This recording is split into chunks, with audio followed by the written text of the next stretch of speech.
Selamat pagi, perkenalkan nama saya Iputu Adi Suryawan, mahasiswa Magister Ilmu Keperawatan, Peminatan Keperawatan Medikal Bedah, Universitas Indonesia. Hari ini saya akan mempraktekkan bagaimana cara melakukan perawatan stoma khususnya kolostomi. Semoga apa yang saya sampaikan bermanfaat untuk pengembangan ilmu keperawatan.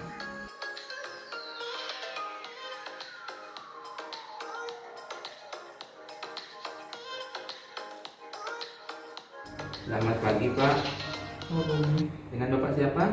Sidin. Pak Sidin. Iya. Kenalkan Pak, nama saya Putu Adi. Saya perawat yang hari ini bertugas di sini. Hari ini saya datang ke sini untuk bertujuan untuk mengganti kantong kolostominya Bapak, sekaligus mengobservasi apakah ada tanda-tanda infeksi pada luka kolostominya Bapak. Kurang lebih tindakan ini memakan waktu 10 sampai dengan 15 menit Pak ya. Iya. Nanti kantong yang lama ini akan saya ganti dengan kantong yang baru. Saya bersihkan lalu saya cek apakah ada tanda-tanda infeksi, bengkak atau kemerahan di sekitar kantong kolostominya Bapak ini ya. Iya. Kira-kira Bapak setuju? Setuju, Pak. Oh, baiklah Pak. Hari ini Bapak ada keluhan? Tidak ada, Pak. Tidak ada. Kotorannya lancar ya? Iya. Keluar kolostominya. Iya. Ya, baik Pak ya. Saya mulai Pak ya. Saya Iya. permisi untuk cuci tangan dulu Pak ya. Iya, silakan.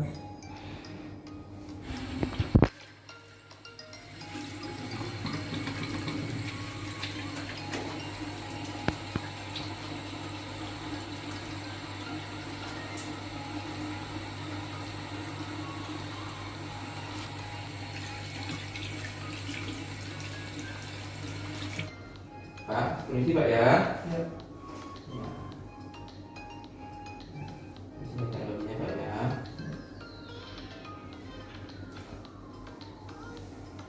Saya pasang pengalas dulu Pak ya. Supaya tidak jatuh airnya ya.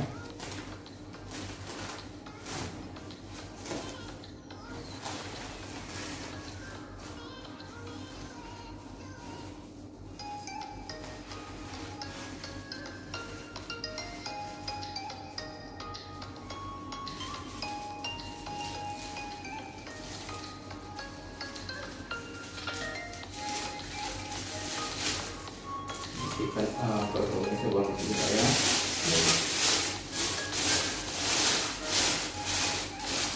Nanti saya memakai handscoon dulu.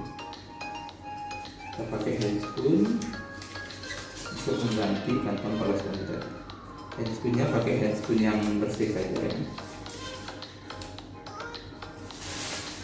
Kita buka kantong kolostomi ini perlahan-lahan. Apabila terlihat ada rekatan, kita bisa menggunakan NaCl untuk membersihkannya ya. Kalau tidak kita buka perlahan-lahan ya. Coba ya.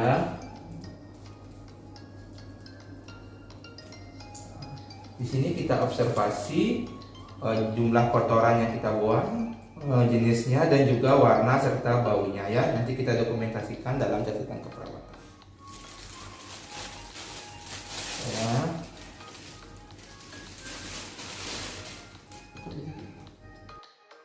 Kita letakkan bengkok atau piala ginjal di sebelah pasien, namun sebelumnya kita tutup dulu kolostomi atau stoma ini dengan menggunakan kasa agar tidak tumpah atau keluar pada saat kita mempersiapkan alat-alat. Selanjutnya kita siapkan waskom yang sudah berisi air hangat atau air bersih yang akan kita gunakan untuk mencuci kolostomi atau stoma pasien. Kita letakkan waskom di sini yang sudah bercampur dengan air hangat, lalu kita campurkan dengan sabun mandi bayi, lalu waslap kita siapkan, kita peras waslap yang sudah tercampur dengan air hangat dan juga sabun bayi tadi, lalu kita lakukan pembersihan di area sekitar stoma, mulai dari bagian luar stoma menuju ke arah dalam ya, untuk menghindari adanya penumpukan kotoran di bagian luar. Kita bersihkan kulit sekitar stoma sampai dengan bersih dan juga tidak ada bekas-bekas lem perekat atau juga kotoran di sekitar stoma itu sendiri. Selanjutnya kita ambil waslap yang baru untuk membersihkan area pada stoma. Kita peras, yang sudah air yang bercampur dengan air hangat tadi.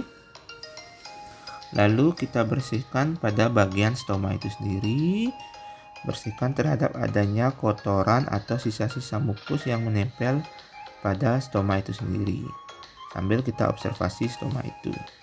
Selanjutnya, kita lakukan pembersihan pada stoma dan juga kulit sekitar stoma terhadap adanya sisa-sisa bekas sabun yang tadi kita gunakan ya. Kita bersihkan secara perlahan-lahan sisa sabunnya sampai dengan benar-benar tidak ada sisa sabun yang menempel pada stoma dan kulit sekitar stoma. Selanjutnya kita keringkan dengan menggunakan kasa steril. Pastikan bahwa stoma dan kulit sekitar stoma dalam keadaan kering setelah kita bersihkan untuk mempermudah kita menempelkan kantong stoma tadi. Selanjutnya kita observasi stoma ini terhadap warna stoma itu sendiri, di mana normal warna stoma adalah warna kemerahan. Lalu kita observasi apakah ada tanda-tanda nekrosis, apakah ada tanda-tanda perdarahan atau komplikasi lainnya seperti apakah ada retraksi, prolap, hernia, atau fistula pada stoma ini sendiri. Lalu kita observasi kulit di sekitar stoma, apakah ada tanda-tanda infeksi atau peradangan atau iritasi seperti kemerahan pada kulit akibat dari kotoran stoma yang menumpuk pada daerah sana. Lalu juga kita observasi tinggi dari stoma itu sendiri, di mana normal tinggi stoma adalah sekitar 2-3 cm di atas permukaan kulit. Kita tutup dan kita persiapkan alat pengukur stoma. Selanjutnya kita gunakan penggaris stoma ini untuk mengukur luas atau lebar stoma itu sendiri. Kita siapkan penggaris ini, kita buka, lalu kita ukur kira-kira mana ukuran yang pas untuk stoma ini. Ini dari pengukuran didapatkan sekitar 4 cm, namun kita lebihkan sekitar 0,2 cm atau 2 mm untuk menghindari trauma atau iritasi pada stoma akibat dari kantong stoma itu sendiri. Setelah kita melakukan pengukuran stoma tadi, diperoleh lebar stoma adalah 4 cm, kita lebihkan 0,2 cm atau 2 mili. Lalu kita potong kantong kolostomi ini sesuai dengan ukuran stoma tadi. Sebelumnya kita tarik dulu bagian belakang kantong supaya tidak terpotong pada saat kita melakukan pengguntingan. Di sini sudah terlihat bahwa ada ukuran-ukuran dari lebar yang akan kita potong. Di sini kita potong secara perlahan-lahan agar kantong tadi tidak ikut terpotong ya. Kita potong dulu ke 4 sisi dari lingkaran stoma atau kantong kolostomi ini secara perlahan-lahan agar tidak terjadi salah potong atau ukuran yang terlalu lebih. Di sini sudah kelihatan di lingkaran ini ukuran sentimeternya. Artinya kita potong sekitar 4,2 cm ya. Kita potong secara perlahan-lahan dengan gerakan melingkar seperti ini.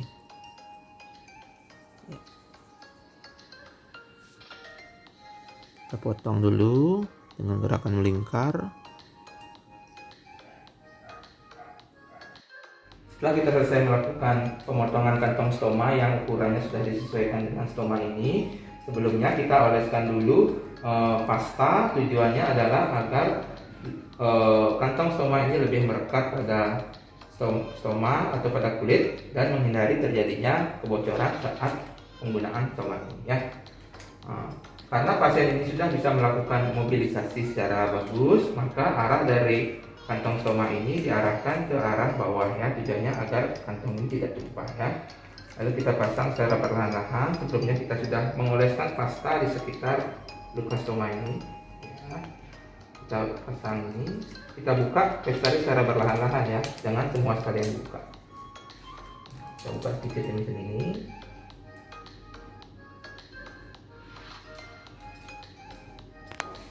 Lalu kita tempelkan secara perlahan-lahan sambil ditekan-tekan ya.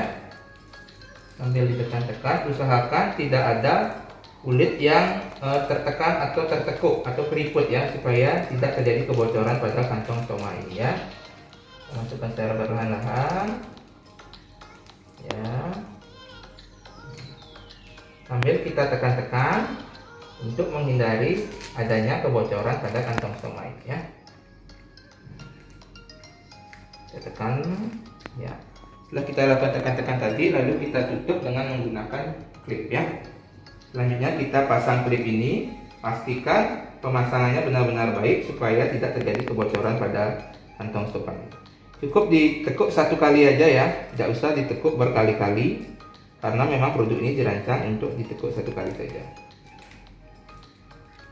Ya, rapikan pemasangannya.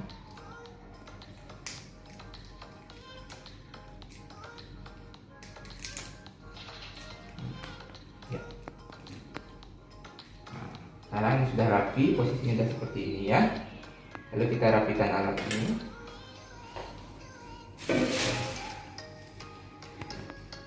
Setelah itu kita rapikan pasiennya.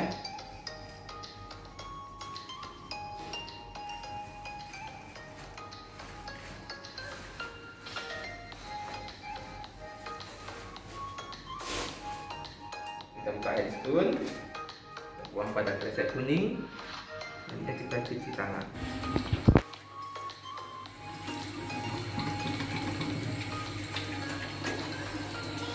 Pak, tindakan perawatan kolostomi tadi atau stoma Bapak sudah selesai Pak ya. Kira-kira bagaimana perasaannya Pak setelah saya lakukan perawatan tadi? Lebih baik. Lebih baik ya. Nanti saya akan mengajarkan kepada Bapak dan keluarga bagaimana cara merawat kantong kolostomi yang baik supaya tidak terjadi kebocoran, infeksi ataupun komplikasi lainnya Pak ya. Nanti saya akan kembali lagi ke sini sekitar setengah jam lagi untuk memberikan edukasi atau pendidikan kesehatan kepada Bapak tentang bagaimana cara merawat kolostomi yang benar beserta diet-diet yang harus Bapak jalani agar fungsi dari usus Bapak dapat menjadi lebih baik lagi Pak ya. Saya permisi dulu Pak ya. Selamat pagi. Selamat pagi.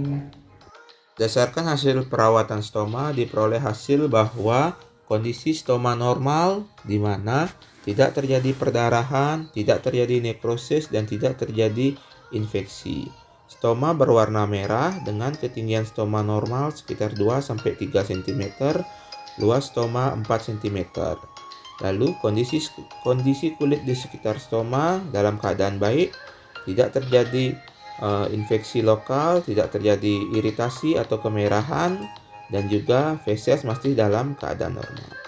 Demikianlah perawatan stoma dari saya, semoga dapat memberikan manfaat semaksimalnya untuk pengembangan ilmu keperawatan. Terima kasih.